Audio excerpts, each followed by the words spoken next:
Hey home bakers and bake-off fans, it's Jack here at bakewithjack.co.uk bringing you my words of wisdom, all the incredible things that go on in my massive brain when I'm watching the Great British Bake Off. Roll that classy theme tune.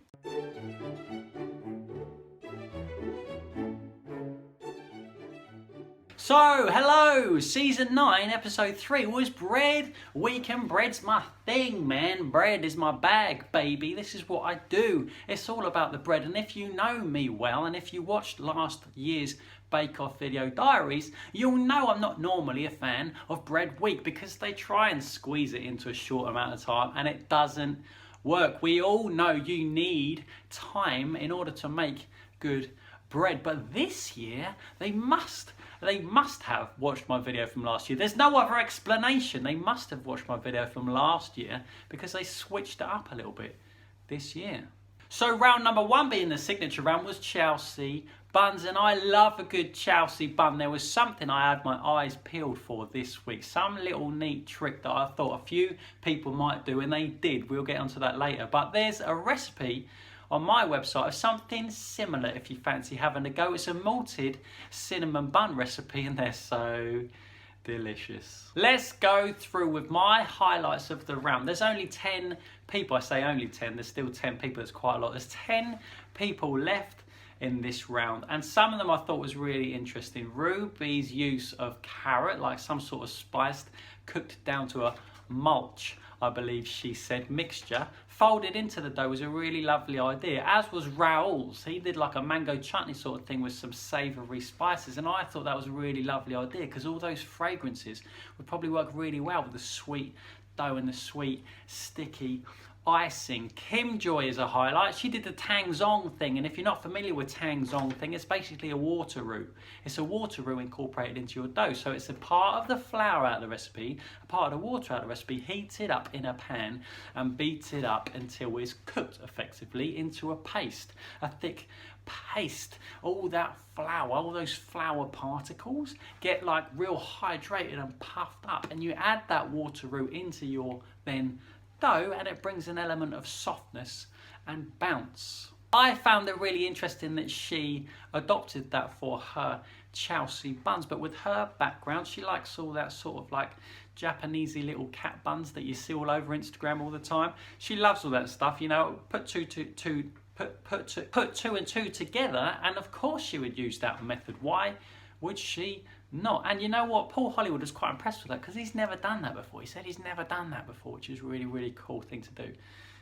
So yeah, that was a nice little moment. Terry's kneading technique was interesting. Did you see, when I talk about kneading, you really can do whatever you like, whatever makes you comfortable, because you're kneading dough for a long time. So really, as long as you're stretching, folding, moving, putting some physical energy into that dough, you can do whatever you like. He was doing like this big massive circular motion that I found. It was quite amusing, but if he's comfortable doing it, it does the job. He did quite well on this one. I've got written down nearly perfect when they tasted his Chelsea buns. I mean, he did forget to put the filling in, and then he had to unravel them all and put the filling back inside, but he pulled it off. Bryony and Raoul know what they're up to. They know what they're up to, and that thing I alluded to earlier was the cotton trick. If you've ever cut a Chelsea bun, when you roll up that dough is what you do. In case you didn't see it, you must have seen it. You roll up the dough like a Swiss roll with your filling of choice inside, and then if you cut it with a dough scraper or a knife, you're at risk of squashing it, and then you don't get that nice swirl on the top of your buns. However, Bristol, Bryony and Raoul use the old cotton trick. They use the cotton, they wrap the cotton around it, pulled it tight, and it rather satisfyingly slices that dough and leaves a nice round swirl on the top perfectly. They have got it down. As soon as they announced that it was Chelsea buns, I had my eyes peeled for who was going to do the cotton trick. Bristol, Bryony came up trumps, and Raoul did as well. So there you go. So let's go through to the judging. I won't do them all as usual. Anthony came off worst. I think they said dry about 9 times. His was overbaked and dry, and he was quite upset about that. But you know what, I like Anthony. He's done really well so far, and he's got some really interesting ideas up his sleeve. He's always very creative. It's just a shame that that was overbaked at the time. Dan got the handshake, the awkward handshake from Mr. Paul Hollywood. Dan got the awkward handshake, which was cool. He used a probe, out of interest. He used the probe to probe the inside of his dough to make sure it was baked. He took it up to 92 degrees, by the way, in case you needed to know what he was using the probe for. Another one that was highly praised indeed was Raoul's. Even though he was a rush at the end and he ended up just like sort of sneezing all that topping on top in one go, achoo, like that. Like, it was a bit of a mess, let's face it, and he was very apologetic about it, even though it was absolutely delicious. I think in that moment, we all warmed to Raoul a little bit. It brought us closer to Raoul because he was disappointed with it and he apologised, and they were like, hey man, it's delicious. What you want about it? And he was like, I'm so sorry, it's not my best. It wasn't his best. He had more to give, and that's what he's trying to get across. It was a little bit of a moment. Little shout out, what is up with Karen and marzipan? Seriously, she done a Bakewell thing again, and she put pink in the marzipan. Again, the same as last week on top of that cake. Again, let's move on to the rather controversial technical round, which was a made up naan bread that was not yeasted as traditional naan breads are, so they told me. It had bicarbonate soda in it to make the rise. 8 identical naan breads risen with bicarbonate soda. And the reason I say this was controversial is because people kicking off on Twitter all like, hey, that's not how you make a naan bread. I've just lost respect for the Great British Bake Off because of that tragedy of a naan bread. That was an atrocious naan bread. That's not how you make naan breads at all. Like, come on guys, chill out. Let's all appreciate the reason why they did that fast rising 8 identical non-yeasted naan bread, and the reason, let's face it, if we're all honest with ourselves, is me.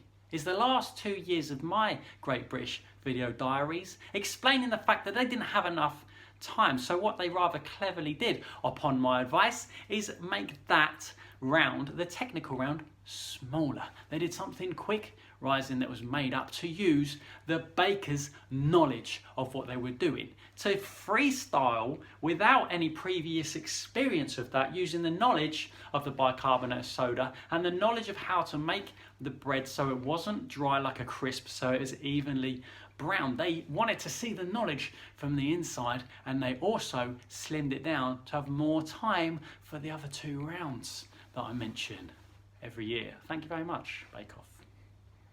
So yes, amongst the controversy, is that it? And all the people that got the ump on Twitter, I take full responsibility for that, and I apologise on behalf of the Bake Off team that they listened to my advice, made that happen so that the other 2 rounds had enough time to be able to produce something decent. So let's have a think about this, right? If I was to make non-yeasted bicarbonate risen doughs, yes, by the way, I would rest it. I would rest the dough. Someone on Twitter is like, hey, there's no point resting the dough. It's all in the balls because the yeast ain't going to do nothing because there's no yeast, right? There is point of resting those dough balls, because when you are kneading the dough, you're building up the strength and the structure within the gluten.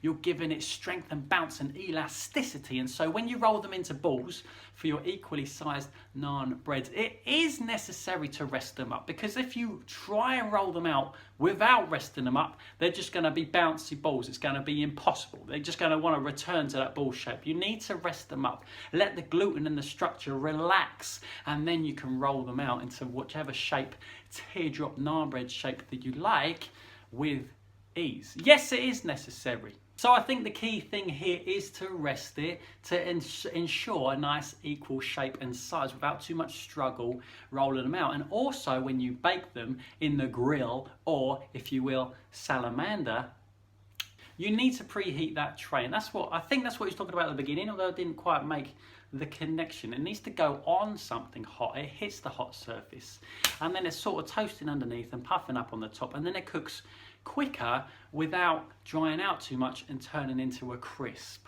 That's the key things that I would focus on. Let's move on to the results of that technical round. And in last place was Kim Joy, which is a shame because I like Kim Joy. Coming up after Kim Joy was Bristol Bryony, which is a shame because I like Bristol Bryony. After Bristol, Brighton in 8th position was Anthony, which is a real shame because I like Anthony. Let's skip up to the top 3. 3rd place was Manon. That's almost to be expected because we know that she's got moved and it's maintained consistently.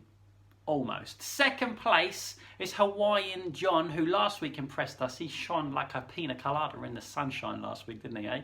And in 3rd place, much to my surprise, I must admit, was Terry the Artiste. Terry the Artiste. Let's all take a little moment to clap up Terry's Naan breads. Nice work, Terry. Let's move on to the showstopper round. Okay, this week's showstopper was a 3-tier celebratory party bread, and it had to be heavily decorated, which I love all that stuff, all the little tweaking and all that stuff. It's something that I rarely, if ever, do, and it's nice that they have the opportunity to do that and then show them what they can do with their skills. And this year they had 5 hours, I believe.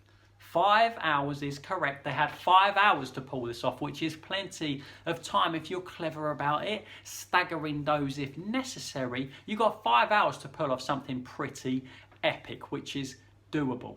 Dan rather cleverly made one single dough, and then he made all the tiers out of that then one dough, which was quite a clever move, I guess, because then you only got to worry about making one great big massive dough and everything's ticking over nicely, and you can then stagger the bakes. However, he didn't put anything inside of the dough, which I thought was a little bit missing. For a celebratory bread, I'm thinking like panettone packed with like fruit and nuts and deliciousness and luxury, but cut open his one and there was nothing inside.